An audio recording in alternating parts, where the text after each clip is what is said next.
ट्रेंडचा जेव्हा विषय निघतो तेव्हा तू एक ट्रेंड सेट केला आणि तो ट्रेंड आता चालतो. अर्थात आत्ता जरी लोकांना 21 पासून तू कळायला लागलास तरी तू खूप आधीपासून करतोयस हे मला माहिती आहे. पण हा जो ट्रेंड आता आपण बघतोय, तू आला त्याच्यानंतर अनेक अशी मुलं यायला लागली, इंडिव्हिज्युअल इन्फ्लुएन्सर्स तयार व्हायला लागले, आपापल्याकडे घेऊन यायला लागले. हा पण महत्वाचा ट्रेंड आहे. कारण एक मीडिया असा आहे की जो वृत्तांकन करतोय, एक मीडिया आहे जो एंटरटेनमेंट सेक्टरमध्ये उतरलाय, एक मीडिया असा आहे की जो सोलो परफॉर्मन्स द्यायला लागलाय आणि जो लोकांचं रंजन पण करतोय, इन्फ्लुएन्स पण करतोय. तू हा जो नवीन ट्रेंड आला जो आताही चालू आहे त्याकडे तू कसं बघतोस? पहिलं म्हणजे काय आहे की आपल्याला ते स्वातंत्र्य आहे की आपण पाहिजे ते करू शकतो. आता जसं मी त्यांना विचारलं की भाडीपं जेव्हा आलं तेव्हा आम्हालाही असं वाटलं की आपण पण काहीतरी करू शकतो.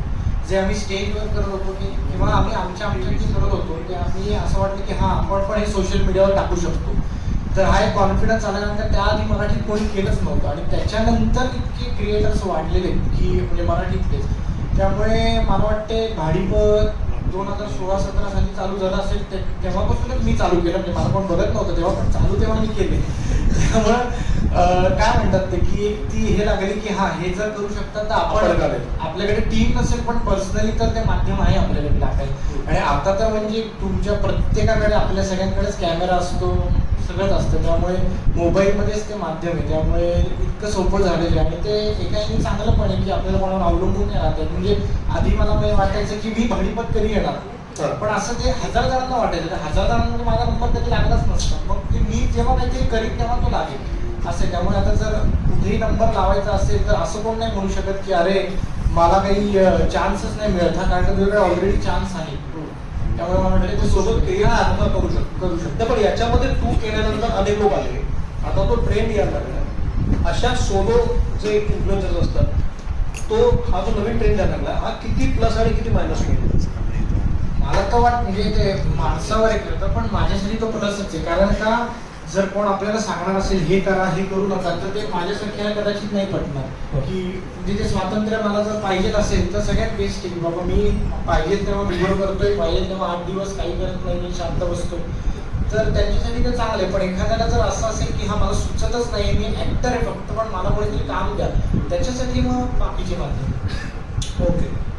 प्रशांत, तू अलीकडं स्वतःचं चॅनल सुरू केलंस, जवळपास 17-18 वर्ष तू पत्रकारिता केल्यानंतर तुला असं लक्षात आलं की आता आपण स्वतःचं काहीतरी सुरू करायला पाहिजे. हा असं का वाटलं आणि त्यानंतर सुरू केल्यानंतरची वाटचाल तितकी सोपी होती?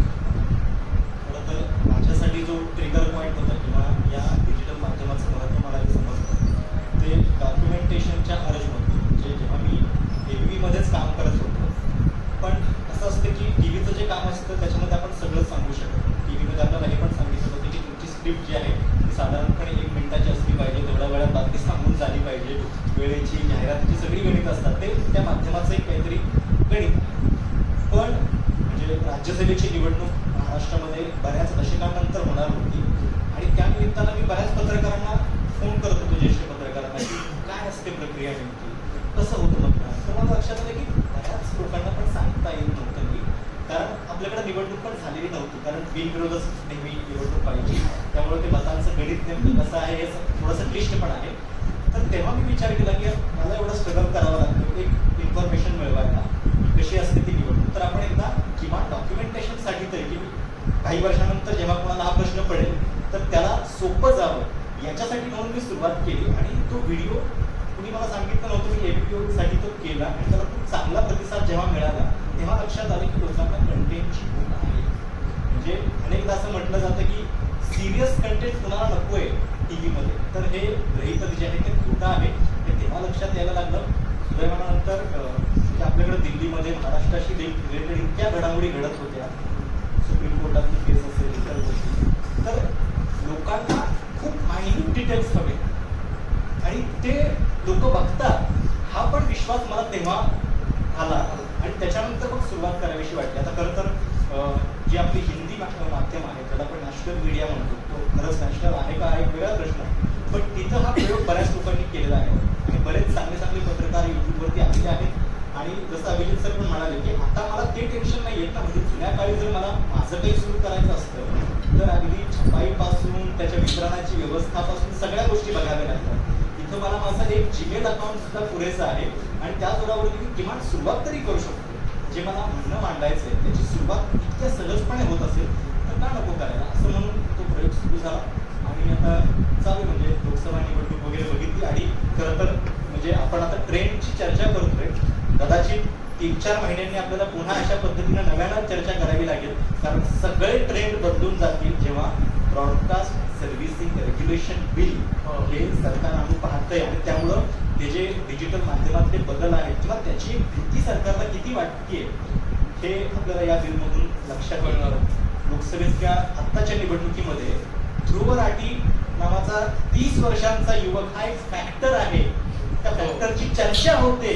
त्याचे 2.5 कोटी फॉलोअर्स आहेत आणि त्याला केलेला एक व्हिडिओ सगळ्या व्यवस्थेला तुमच्याकडे सगळ्या माध्यमांची ताकद असताना सुद्धा जर तुम्हाला त्याची दखल घ्यावी वाटते, तुम्ही अस्वस्थ होता किंवा महाराष्ट्रामध्ये पण तुम्ही बघताय की नॅरेटिव्हची चर्चा होते, म्हणजे मेनस्ट्रीम माध्यमं सगळी हातात असताना सुद्धा तुम्हाला अशी कुठली भीती वाटते, थोडेसे प्रश्न विचारले की त्याची इतकी भीती नेमकी का वाटते.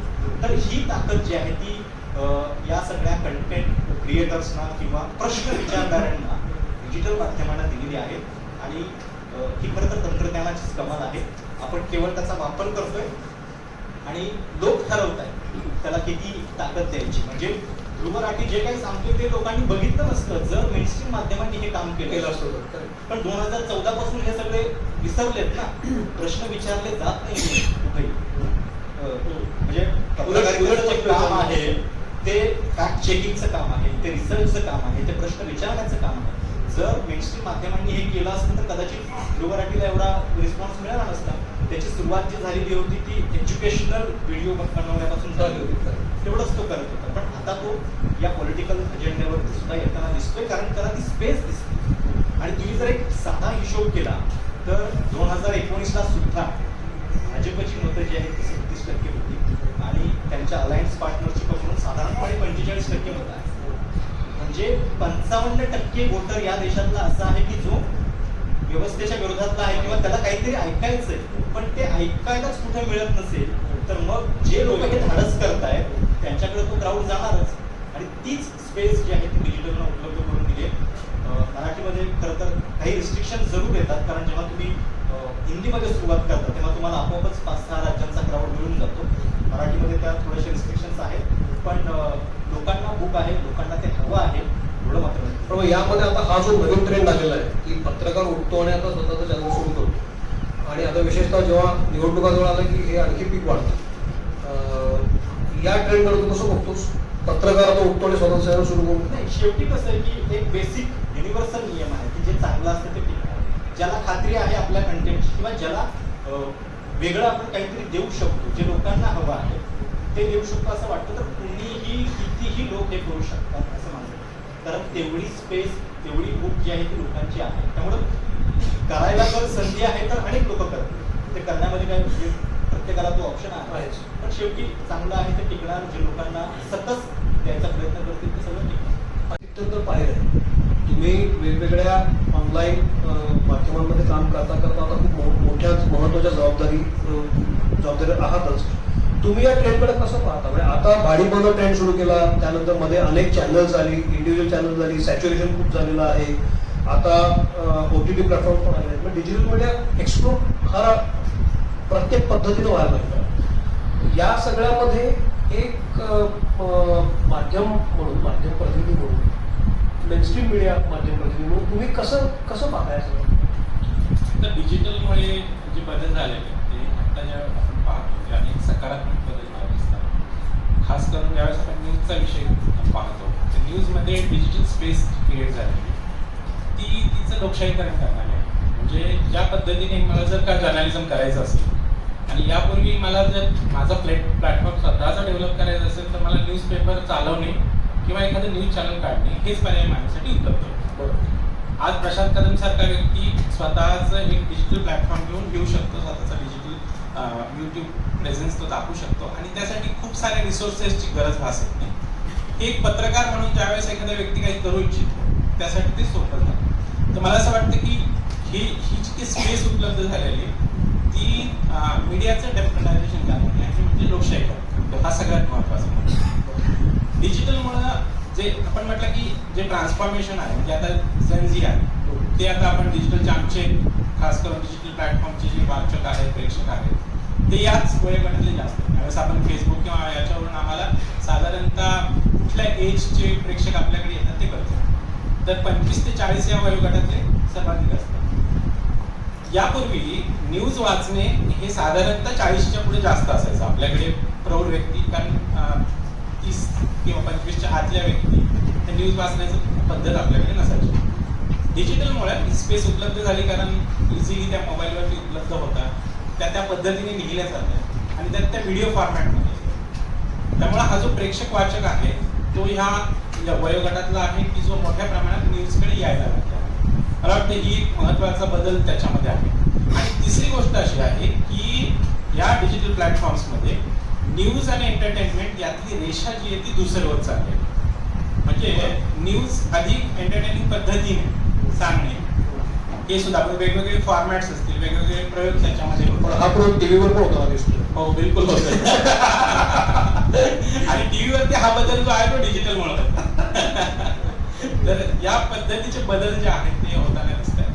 मला असं वाटतं की म्हणजे त्याच्यामध्ये काही मर्यादा आहेत त्याच्यावर चर्चेत येऊ, की जसं मी म्हटलं की ते लोकशाहीकरण होत आहे, त्याच वेळेस हा डिजिटल न्यूज सारखा एक मोठा टूल सर्वसामान्य लोकांना उपलब्ध होत असताना जर त्यामध्ये जबाबदारीची जाणीव नसेल तर त्याचा मिसयूज पण होताना दिसतो. आणि जसं फेक न्यूजचा विषय जो आहे तो खास करून डिजिटल प्लॅटफॉर्मसाठी मोठा चॅलेंजिंग विषय असतो. तो मला तो ट्रेंड पण वाटतो.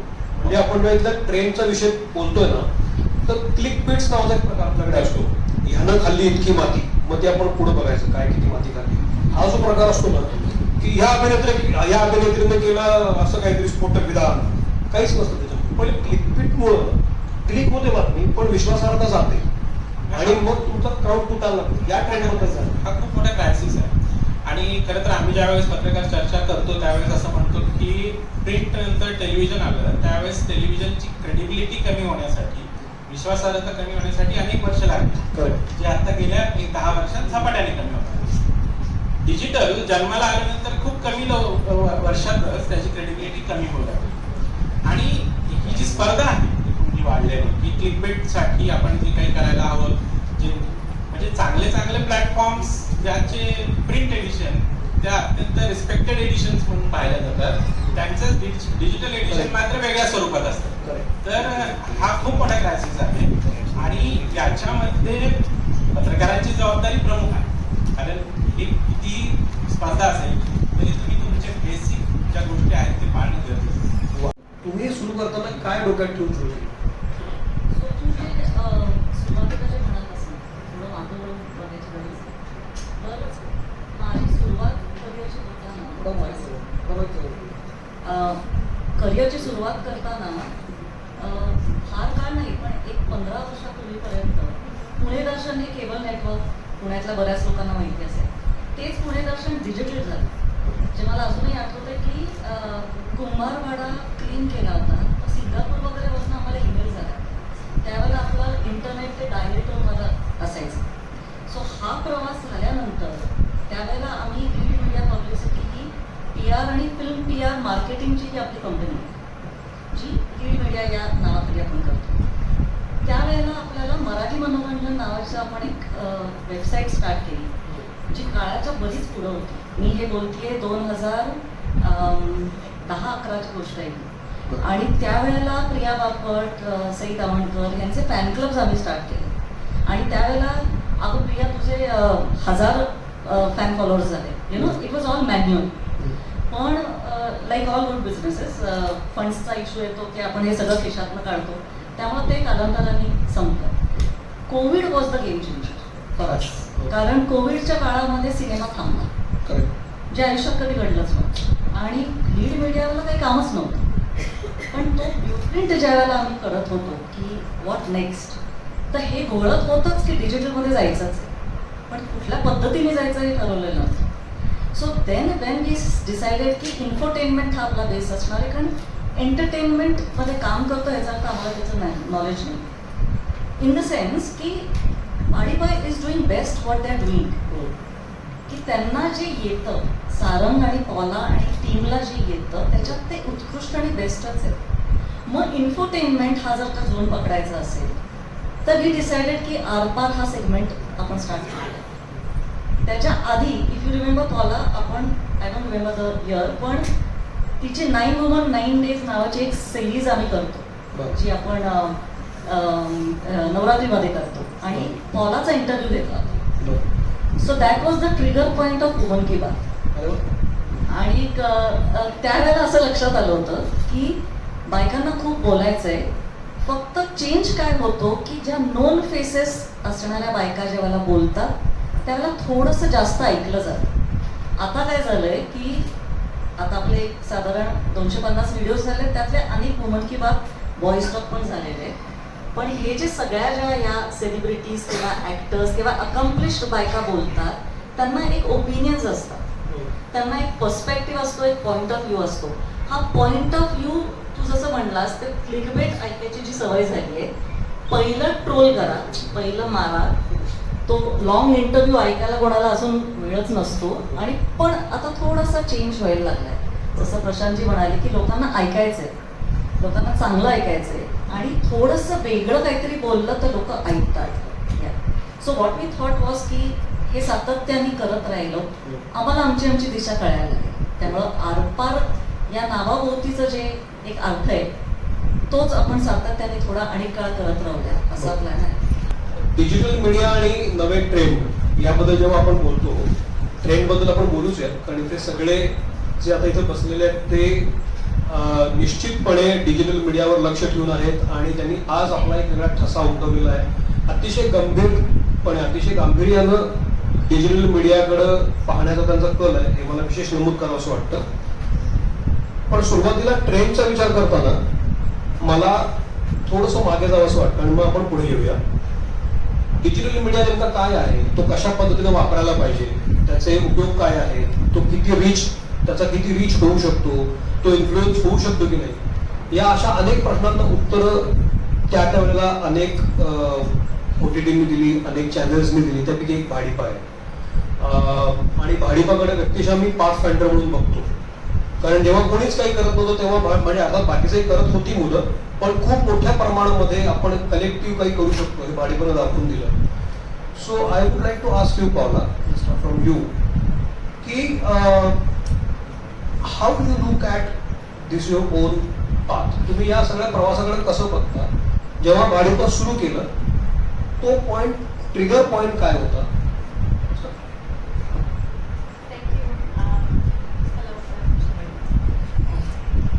Now it's on. Great. Namaskar सर्वांना. Thank you for having me and sorry me English बोलते. So हे तू मराठीमध्ये सांगते. माझे व्याकरण खूप कमचं आहे. So we started Bhadipa in 2016 and we had the idea about 1 year earlier. The inspiration came when we could see companies like TPF, AIP, they were speaking on a panel very much like this at an event called Fiki Frames in Mumbai. So it's an industry convention, one of the only ones in India.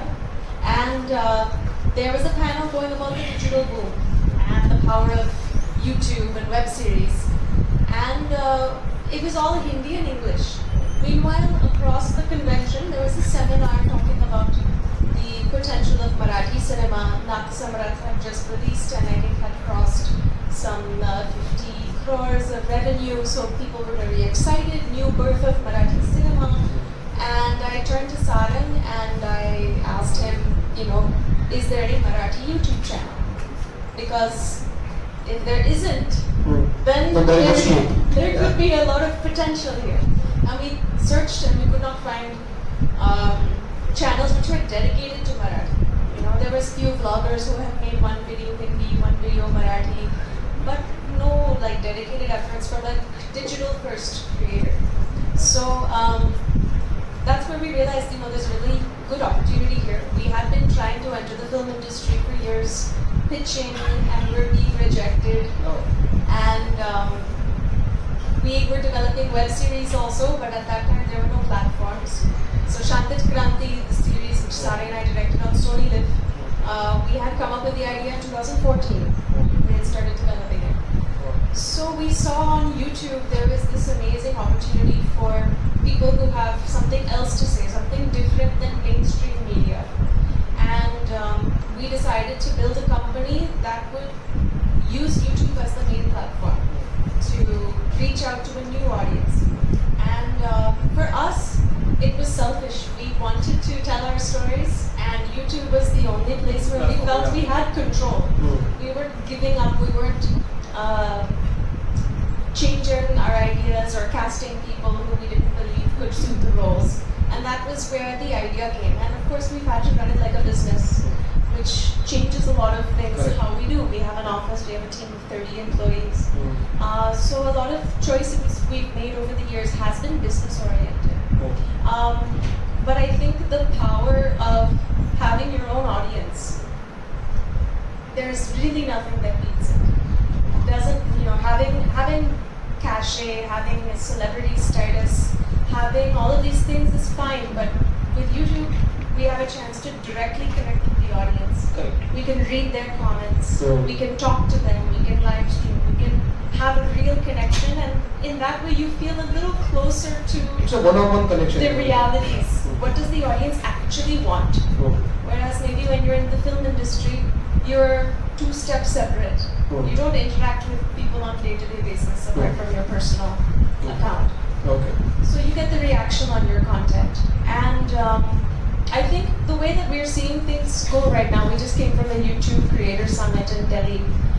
And the main conversation is how are Gen Z and Gen A Correct. connecting with media now? मला फार महत्त्वाचा मुद्दा वाटतो की generation next कडे आपण कसं जायचं आणि त्याला कनेक्ट करणारं मला वाटतं हे एकमेव माध्यम आहे की डिजिटल मीडिया जनरेशन नेक्स्टला आपण कनेक्ट कसं व्हायचं. मला माणसं पुन्हा समोर यायला लागतात, तेच विषय यायला लागतात. पॉलिटिक्समध्ये घडत त्याच्या शेड जरी वेगळ्या असल्या तरी सगळा सावता सुद्धा एक वेगळाच असतो. ही मोनोटनी आलेली ब्रेक कशी करतो? ते जास्त दुर्दैवाने ऍक्च्युअली मी तेच म्हणणार पॉलिटिक्स सध्या महाराष्ट्राचं राजकारण इतकं रंजक आणि थरारक आहे की त्याच्यामध्ये सध्या तरी हा प्रश्न पडलेला नाहीये, कारण घडामोडी इतक्या वेगाने घडतात आणि 2019 ते 24 ही टर्म तर म्हणजे काय जोरदार. वेब सिरीज होऊ शकते त्याच्यावरती. त्याच्यातला अगदी म्हणजे अँटेलियाचा एपिसोड तर त्याचा आपल्याला अजून उत्तर मिळालेलं नाहीये, कुठपर्यंत कशी लिंक जाऊ शकतो. सुशांत सिंग राजपूत. आपण एक मला जाणवलं म्हणजे आपण आता बदलत्या ट्रेंडची चर्चा करतोय, पॉलिटिशियन्सना सुद्धा हा ट्रेंड बदलतो हे लक्षात येतो. भारत जोडो यात्रामध्ये राहुल गांधी कन्याकुमारी पासून काश्मीर पर्यंत गेले, त्यांनी एकाही मेनस्ट्रीम मीडियाला करेक्ट. आता लोकसभा निवडणुकीमध्ये त्यांनी एकाही मेनस्ट्रीम मीडियाला मुलाखत दिली. राज ठाकरेंनी महाराष्ट्राच्या निवडणुकीमध्ये आता केवळ एक मुलाखत दिली, ती बोल म्हणजे पॅरलल मीडियाचं महत्व अधोरेखित करणाऱ्या या सगळ्या घटना. आणि परत तेच म्हणजे डिजिटल तुम्हाला काय देतं तर फ्रीडम देतंय, जबरदस्त फ्रीडम. तुम्ही विषयाचं ठरवायचं की तुम्ही किती वेळ लोकांना सांगणार आहात. म्हणजे एखादा किचकट विषय असेल तर तो आपण जास्तीत जास्त किती मिनिटाचा आपण असं ग्रहित करू शकतो साधारणपणे? तुला काय वाटतं किती मिनिटात असू शकतो? काही म्हणजे एखादा विषय तर तुला सांगायचा असेल तू 2 मिनिटापासून फार मी तर 50 मिनिटापर्यंत सांग. 50 मिनिटं म्हणजे तुला आता जास्त मर्यादाची 50 मिनिटं वाटली. मी एक व्हिडिओ बघितला, विकास दिव्यकीर्तींचा व्हिडिओ आहे जेरुसलेम या विषयावरती. तो व्हिडिओ आहे 4 तास 22 मिनिटाचा. नाही, आणि पुढची गोष्ट तो व्हिडिओ 1.25 कोटी लोकांनी बघितला. म्हणजे एखादा व्हिडिओ, एखादा विषय तुमचं जर तुम्ही कन्व्हिक्शन असेल की हा विषय मला समजून सांगायचा आहे, त्याचे इतके लेयर्स आहेत आणि मी तो पूर्णपणे समजल्याशिवाय शांत बसणार नाही, तर लोकांना सुद्धा तो बघायचा. करेक्ट. हे याच्यातनं दिसतंय. 4.5 तासाचा व्हिडिओ 1.5 कोटी लोक बघतायत, याचा अर्थ लोकांना ती नक्कीच भूक आहे. आणि म्हणजे आता हे आपण जो तोचतोचपणा जो म्हणतोय, तर नक्कीच याच्याबद्दलचे प्रयोग करत राहावे लागणार आहेत. आणि पॉलिटिशियन सुद्धा सध्या मेनस्ट्रीम मीडियाला मुलाखती देण्याच्या ऐवजी असे वेगळे प्रयोग करतायत. याचं कारणच ते आहे की मेनस्ट्रीम मीडिया सुद्धा याच्यामध्ये एक्झॉस्ट झालेला आहे. ते प्रश्नच नव्याने येत नाहीये जे राजकारणात विचारले जायला. आणि जे वेगळे विचारायचे तरी वेगळे चॅनल सुरू केले आता. पण हा विचार तर प्रत्येकाला करावा. मला इंडिव्हिज्युअल तुझा झेंडा घेऊन चालला, तुला खूप भीती वाटत असू शकते मोनोटोनीची, कारण रोज उठून तुला नवीन काहीतरी क्रिएट करायचंय, रोज जोक करायचंय, रोज क्रॅक करायचंय आणि होल्डिंग कॅपॅसिटी पण तेवढीच आहे, एका मिनिटात सगळं करायचं. हा स्ट्रेस आणि तोचपणा न यावं म्हणून काय करतो तू? खरं तर मी एवढा तर विचार अजिबातच नाही केलेला की मोनोटॉनी येते का, अजून काय येतं का, मी फक्त विनोद होतोय का नाही याच्याकडे बघतो, किंवा जो विषय मला पाहिजे तो मांडायचा याच्याकडेच माझं लक्ष आहे. आणि तो जर म्हणजे माझ्या पद्धतीने मांडला गेला तर ठीक आहे, नाही तर मग दुसऱ्या दिवशी परत आहे बॅटिंग. पण मी असा तर विचार नाही केलेला. पण तोच पाडा म्हणजे काय, जर मला असं कधी वाटलं की अरे नाही ही व्हिडिओ करायला आपल्याला बोर होते तर मग मी ते करत नाही. पण मला ते अजून तरी बोर नाही झालेलं, कारण का मी त्याच्यात विनोद असतो, माझ्या मित्रांसोबत असतो, त्यामुळे बोर होत नाही. पण आणि काय होतं ते आपण जे काही करतोय तेच रिफ्लेक्ट होतं शेवटी समोर. त्यामुळे आता स्थळ पुण्याच्या व्हिडिओ मी आतापर्यंत 500 केले असतील. तर काही जोक साधारण आता काही काही लोकांना माहिती असतं की हा ह्याच्यावर इथे लँड होईल, पण ते करताना जर तेवढं आपण जर एन्जॉय करत असेल तर मला नाही वाटत थोडं बोर होतं. पण एवढा विचार तर अजून मला आलेला नाहीये की काय करायला पाहिजे त्यासाठी. पण जर असं कधी वाटलं की लोक जर म्हणली तर मग करावं लागेल. नाही, विचार मोठा आहे, आपण पटकन येऊ शकतो कधी, मोनोटोनी काय कधी येऊ शकते. हो नाही, ही चांगली होत आहे म्हणून मी कमेंट्स काय म्हणतात काही काही वेळेस बघायचा नाही असं ठरवतो, पण बघतो, कारण का थोडासा अंदाज येतो की या या चाललोय आपण. या सगळ्यामध्ये एक महत्वाचा फॅक्टर असतो तो स्पर्धेचा असतो, कॉम्पिटिशन. तुमच्या बरोबर आजूबाजूला कोण लोक आहेत, तुमच्यापेक्षा कोण लोक कमी करतात, जास्त करतात. तर तुझ्याकडे माहिती आहे तर तुझ्यापासून सुद्धा करतो, मग सर तुमच्याकडे येतो की एकदा तू सुरू केल्यानंतर तुझ्यासारखी आणखी मुलं तयार झाली, ते त्यांच्या पद्धतीने करायला लागली. या स्पर्धेकडे कसं बघतो आपण, डिजिटल मीडियाकडे तू कसं बघतोस? मला वाटतं जोपर्यंत प्रत्येक जण आपल्या पद्धतीने करते तोपर्यंत काही स्पर्धा नाही. उद्या जर माझ्याच बरोबरचं जर स्थळ पुणेच करायला लागला किंवा मी ज्या पॅटर्नचं करतो ते करायला लागला तर कदाचित मला डोके देऊ शकतं की ही स्पर्धा आहे. पण आत्ता मला माहिती की, आणि जरी आता कोणी केलं तरी त्याला म्हणतील अरे हा हा करत होता हा, त्यामुळे मला नाही वाटत असं होऊ शकेल. पण आता मला असंही तर भीती नाही की बाबा कोण आपल्याला कम्पीट करते का, किंवा कारण का माझं हेच वेगळं आहे. त्यामुळे त्याचे जरी फॉलोअर्स जास्ती असतील कमी असतील तरी मला माहिती आहे की मला हे मांडायचं, त्याप्रमाणे मांडतोय. माझा ऑडियन्स असाच असणार. आता मी करताना फक्त मराठीतच करतो, म्हणजे एखाद दुसरी व्हिडिओ कधीतरी हिंदीमध्ये असते, पण शक्यतो मराठीमध्ये असते. तर ही भीती मला कदाचित आतापर्यंत आली आहे डोक्यात की बाबा हिंदी केलं तर अजून ऑडियन्स मी केटर करू शकेल. पण मला वाटते की जर हिंदीवर मला तेवढं हेच नाहीये, प्रभावच नाहीये, प्रभुत्व नाही आहे भाषेवर, तर मी कसं करायचं, कशाला करायचं. त्यामुळे मग आता मला वाटते की जे मी मराठीत करतो ते इथं जास्त करावं. सर आत्ता इतकी म्हणजे हे सगळे प्रतिनिधी आहेत असं मला वाटतं या सगळ्या वेगवेगळ्या सेगमेंट्स. याकडे जेव्हा तुम्ही मेनस्ट्रीम मीडियामधले लोक पाहत असतात तुम्हाला हे सगळं कसं दिसतो? म्हणजे प्रत्येक जण वेगळ्या पद्धतीने काम करायला लागले, पण त्यांना जेवढं स्वातंत्र्य आहे तेवढं तुम्हाला स्वातंत्र्य नाही आहे. तुम्हाला ठरवून दिलेले ट्रॅक त्या ट्रॅकवर तुम्हाला जायचं आहे, स्वातंत्र्य तितकं फार नाही आहे, पण करायचं तरी खूप आहे.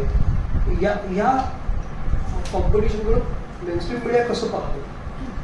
सुदैवाने मला स्वातंत्र्य जरा जास्त आहे, मी बेबीसीत काम तो एक इतर मीडियामध्ये नाही कमी आहे. मी स्वतःच ऑलरेडी तिकडे कमी काम केलेलं असल्यामुळे अनुभवातून सांगतो की ती तुलनेनं मला जास्त आहे. पण मुळात असं आहे की दोन गोष्टी, एक तर स्वातंत्र्य तुमच्याकडे आहे का नाही आणि मिळवण्यासाठी तुम्ही काय करता, आणि मिळालेलं स्वातंत्र्य तुम्ही कसं वापरता. म्हणजे आपल्याकडे अडवाणींचं एक प्रसिद्ध वाक्य आहे, जे आणीबाणीच्या काळात त्यांनी म्हटलं होतं की त्यांनी तुम्हाला वाकायला सांगितलं पण तुम्ही रांगता, म्हणजे they ask you to faint and you started crawling, असं मीडियाच्या बाबतीत म्हटलं होतं. पाकिस्तान सारख्या देशामध्ये जिथं स्टेट एवढं हॉस्टाईल आहे आणि परिस्थिती एवढी भीषण आहे, तिथं सुद्धा पत्रकारितेमध्ये अनेक प्रयोग होताना दिसतात. आणि तिथं पत्रकारितेमध्ये निर्भीड भूमिका घेतल्यामुळे जीव जावा लागतो असे आहेत अनेक देशांमध्ये जिथं युद्धजनक परिस्थिती आहे. त्या तुलनेत भारतामध्ये आपण खरंच कितपत रिस्क घेऊन पत्रकारिता करतो हा प्रश्न आम्हाला पडतोच.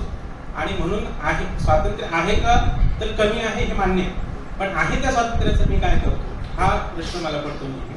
तर ते नीटपणे वापरलं पाहिजे आणि ती स्पेस जी आहे ती जितकी अक्वायर करून रिक्लेम करून आपण पत्रकारिता करू शकतो ते उत्तम. मला असं वाटतं की दुसरी गोष्ट जी आहे ती स्पर्धेची आहे, जसं तुम्ही म्हटलं. आणि दुसरी की तुम्ही ज्यावेळेस एखादा प्रयोग करता मग तोच पाना येतो, सगळेजण तेच करायला लागतात, मग तुमचं वेगळं पण काय. आता इथं अनेक मुलं आहेत की जे डिजिटलमध्ये काम करतायत, त्यांच्यासाठी म्हणून पण सांगतो की आपल्याला आपलं सामर्थ्य कळायला पाहिजे की मी ज्या प्लॅटफॉर्ममध्ये आहे त्याचा युनिकनेस काय आहे आणि मी तिथं सगळ्यात जास्त चांगलं काय करू शकतो. जसं आता मी BBC मराठीत काम करतो तर आम्ही ब्रेकिंग न्यूजच्या मागे पळत नाही, धावत नाही, कारण मला माहिती आहे की त्या स्पर्धेत मी टिकू शकणार नाही. कारण आमच्याकडे ब्रेकिंग न्यूज कन्फर्म करणं आणि मग ती छापणं ह्या सगळ्या गोष्टी खूप वेळखाव आहेत तुलनेत इतर प्लॅटफॉर्मच्या तुलनेत. आणि आमचं तेवढं नेटवर्क पण नाही की जसं बाकीचे जे प्लॅटफॉर्म्स आहेत त्यांचं तेवढं नेटवर्क असेल तसं BBC-कडे. मग आम्ही काय करतो तर आम्ही एक्सप्लेनर्सवरती काम करतो. जसं प्रशांतने मागे सांगितलं की वेगवेगळे विषय जे क्लिष्ट विषय आहेत तर सोपी गोष्ट नावाचं आमचं एक कार्यक्रम. याशिवाय आम्ही ग्राउंड रिपोर्ट्स करतो की जे ऍक्च्युअल त्या ठिकाणावरून जाऊ. म्हणजे विशाळगडचा हिंसाचार झाल्यानंतर तिसऱ्या दिवशी आम्ही जाऊन तो ग्राउंड रिपोर्ट केला, पण तो बऱ्याच लोकांनी पाहिला. तर या पद्धतीच्या गोष्टी आम्ही करतो. म्हणजे मला सांगायचा मुद्दा हा आहे की जे काही आपली स्ट्रेंथ आहे, आपली क्षमता जी आहे ती ओळखून डिजिटल प्लॅटफॉर्म्स मध्ये आपण काम करायला हवं. आणखी एक मी यामध्ये ऍड करतो की जो मुद्दा सातत्याने येतो की डिजिटल प्लॅटफॉर्म्सचे विश्वासार्हता, उथळपणा याच्याबद्दलचा जो प्रश्न आहे, तर हे खरं आहे की आपण सगळं आणि ही इतके शेकडो प्लॅटफॉर्म्स आहेत त्याच्यामधले काहीशे प्लॅटफॉर्म्स हे उथळ असू शकतात आणि आहेतही, त्याच्याबद्दल प्रश्न नाही. पण डिजिटलला अनेक चांगल्या गोष्टी असतात आणि अनेक प्रयोगही होतात. अक्षय आढाव बसलेले इथं महाराष्ट्र टाइम्समध्ये माझं सहकारी होतं. त्याने मागच्या व्हॅलेंटाईन्स डेला एक सिरीज केली की जे असे कपल्स आहेत की ज्यांनी अत्यंत प्रतिकूल परिस्थितीमध्ये जाऊन लग्न केलेले आहे आणि ती उत्तम चालली, लोकांनी वाचली. तर असे प्रयोग चालतात. विशाखा आहे माझी सहकारी BBCतली. आता तिला लाडली मीडिया अवॉर्ड मिळतोय त्या एका स्टोरीसाठी की तिथं 2 महिन्यांची स्टोरी केली होती की जे रिस्क घेऊन एका जंगलात जाऊन शेती करतात. तर अशा स्टोरीजना पण आहेत पाहणारे खूप आहे. हे मला असं वाटतं की याचा आपण नीटपणे विचार केला पाहिजे की जर उथळपणा टाळायचा असेल, म्हणजे लोकांना हवंय म्हणून आपण द्यायचं, आपणही हा विचार करायचा की आपण काहीतरी चांगलं देऊ, कदाचित लोकांना ते आवडेल. पर्यंत आपण ट्रेंड पाहत आलो, बघतोय, सॅच्युरेशन कळतंय, त्यातूनही चांगलं ते टिकतंय. येणारा काळ कसा दिसतोय तुला? काय ट्रेंड्स दिसतोय? प्रत्येकाने एकमेकांवर सांगू. खरं तर आम्ही याच्यात नवीनच होतो, सो 2च वर्ष झालेली आहे. येणारा काळ हा फार इंटरेस्टिंग असणार आहे, कारण डायनेमिकच आहे. सतत अल्गोरिदम्स बदलत आहेत, सतत कंटेंटचे रूल्स बदलत आहेत, जनरेशन्स बदलत चाललेली आहेत, जनरेशन्सचा कंटेंट पॅटर्न बदलत चाललेला आहे. आणि कदाचित मी, पॉला आणि अथर्व हे एंटरटेनमेंट आणि इन्फोटेनमेंट मधले आहोत, त्यामुळे आम्हाला सतत नाविन्य द्यायला लागणार आहे आणि हे नाविन्य त्या सेगमेंट्स प्रमाणे ओळखायला लागणार आहे. एज ग्रुप काय आहे, डेमोग्राफिक्स काय आहेत, वर्ल्ड ट्रेंड्स काय आहेत, ग्लोबल लोकल ट्रेंड्स काय आहेत, हायपर लोकलला किती जायचंय. थोडं कॉम्प्लेक्स असणार आहे पण खूप इंटरेस्टिंग असणार आहे. डिजिटलमध्ये न्यूज स्पेसमध्ये जे लोक काम करतात त्यांच्यासाठी तर सगळ्यात भविष्य हे ब्रॉडकास्ट सर्व्हिस रेग्युलेशन बिलवरती आहे. नोव्हेंबर 2023 मध्ये सरकारने त्याचा पहिला ड्राफ्ट जाहीर केलेला होता. त्याच्यानंतर जुलै 2024 मध्ये आता या अधिवेशनाच्या वेळी तो मांडला, पण खूप सिक्रेट पद्धतीने. आता ते मागे घेतलंय बिल, पण ते जेव्हा येईल तेव्हा सगळं चित्र बदलून जाणार आहे आणि बऱ्याच गोष्टींसाठी कदाचित झगडावं पण लागेल. काही डेमोक्रेटिक व्हॅल्यूज देशामध्ये राहाव्या त्याच्यासाठी सगळ्यांनाच तो लढा जो आहे तो द्यावा लागेल. त्या अर्थानं मला असं वाटतं की पुढचा काळ जो आहे तो किमान देशामध्ये हे जी ताकद बनली किंवा जिथं प्रश्न विचारले जात आहेत, जी एकमेव स्पेस उरलेली आहे की जिथं व्यवस्थेला प्रश्न विचारले जात आहेत, त्याच्यावरती रेग्युलेशन आणण्याचे प्रयत्न चालू आहेत. फक्त ते आता कुठल्या स्वरूपात येत आहेत, त्याला कशा पद्धतीने रेग्युलेट केलं जातं याच्यावरती बरंच सगळं गणित जे आहे ते या इंडस्ट्रीचं बघतो. Okay, I always think that whatever's the next thing that's going to go viral is the thing nobody is talking about. So wherever you see that there is a gap and no one is discussing something, that will be the next thing that becomes big. I think right now a couple of spaces which are open in the Marathi digital entertainment space, I feel like education, there's a lot of scope for any kind of education, soft skills, specialized knowledge. But one thing which is a total gap right now is commentary. There's very little digital commentary about YouTubers, about films, about cinema and all of that stuff. I think that there is the typical film reviews and whatnot, but I think with the birth of the popularization of podcasts, we are going to start getting more commentary, more people discussing trends, more people reacting to the content which is coming out. That is not at all compared to the West, where there's whole YouTube channels based on YouTube drama. Scandals, like right now Mr. Beast is going through some major drama. So there's tons of people making videos about that drama. That is probably another space that's going to become popular. Okay. So मला असं वाटतं की पुढच्या काळामध्ये सर्वात महत्त्वाचं जो digital सगळ्याच म्हणजे न्यूज आणि एंटरटेनमेंटमध्ये प्रभाव करणारी गोष्ट असेल ती म्हणजे AI. म्हणजे आणि ती सर्वार्थाने करेल. म्हणजे आता इथं अनेक जण आहेत की जे डिजिटलमध्ये काम करतात किंवा डिजिटलमध्ये पुढच्या काळात काम करतील. त्यांच्यासाठी AI चॅलेंज असेल. कारण AI आज सगळं करू शकेल काही दिवसांनी, जे आता ते करतात किंवा करणार असतील. म्हणजे ते स्क्रिप्ट लिहितात, अँकरिंग करेल. पण अशा वेळी कुठली गोष्ट अशी की जी AI करू शकणार. मग ते असेल तर कॉन्टेंट. म्हणजे आपण नेहमी म्हणतो बाकीचे कॉन्टेंट इज किंग म्हणतात, मी कॉन्टेंट इज क्वीन म्हणतो, कारण आपण जेंडर बायस नसायला हवं असं म्हणतात. तर त्या पद्धतीने कॉन्टेंट तुमचा किती तगडा आहे हे सगळं तुम्हाला आत्तापासून जर का प्रत्येकाने त्याची तयारी केली तर भविष्यामध्ये डिजिटलमध्ये चांगल्या गोष्टी होऊ शकतील. दुसरी गोष्ट अशी आहे की जी आणखी महत्वाची, आपण सातत्याने सगळेजण डिजिटल विषयी बोलतोय, पण आपली सगळी दिसत आहे ना ती थर्ड पार्टी प्लॅटफॉर्मवरती आहे. म्हणजे आपण युट्यूबवरती अवलंबून आहोत, आपण फेसबुकवरती आहोत, आपण ट्विटरवरती आहोत, इन्स्टावरती आहोत. आपले स्वतःचे प्लॅटफॉर्म्स जे आहेत तिथं डिरेक्टली येणारे म्हणजे आमचे खास करून वेबसाईटवरती येणारे वाचक प्रेक्षक हे तुलनेने खूप कमी आहेत. आणि मग आपलं अवलंबित्व जे आहे ते याच थर्ड पार्टी प्लॅटफॉर्म्सवरती आहे. तर त्यांच्यामध्ये जे बदल आहेत, जसं की फेसबुकने त्यांची स्ट्रॅटेजी बदलल्यामुळे न्यूजला खूप मोठा फटका बसला, तसे अजून कुठले नवीन बदल येतील, त्या बदलाला सामोरे जाणं हे चॅलेंजिंग असणार आहे असं मला. एकदा प्रश्न मला एवढं ऐकल्यावर मी बरकत होतो. मला यांचं उत्तर ठीक आहे, मला विचारायचं होतं फ्युचर कसं पाहतोस तू ज्या पद्धतीचं कॉन्टेंट देतोस. मला वाटतं आता मी जे आता इन्स्टावर करत होतो 1.5 मिनिटाचं किंवा 1 मिनिटाचं करत होतो, आता मी युट्यूबवर आलोय, आता मी लाईव्ह शो करतो. त्यामुळे मला वाटतं की आता माझ्यासारख्यासाठी काहीतरी सारखं नवीन करणं म्हणजे आता लॉंग फॉर्मॅटमध्ये काहीतरी वेगळं करणं, सिरीज करणं. आणि आता उलट झालं की पिक्चर मधली लोक ह्याच्यावर आले, सोशल मीडियावर आले. त्यामुळे आता मला वाटतं की आमच्यासाठी तो कधीतरी प्लॅटफॉर्म ओपन होईल की ती लोक आता इथे आले तर आम्ही तिकडे जातो. हा, त्यामुळे असं हळूहळू होत आपल्या आपण आता बोलतोच आहे, पण जाता जाता आपल्यासोबत निलेश खरे आहे. निलेश, तुझाही अनुभव खूप मोठा, मला तू कधीपासून विचारायचं होतं. मला तुझ्याकडनं एक हे शेवटचं तुझं उत्तर हवं आहे, मग आपण थांबूया. की या सगळ्या तू चर्चा ऐकली आहेस तर तुला हे फ्युचर कसं दिसते डिजिटल मीडियाचं? हॅलो.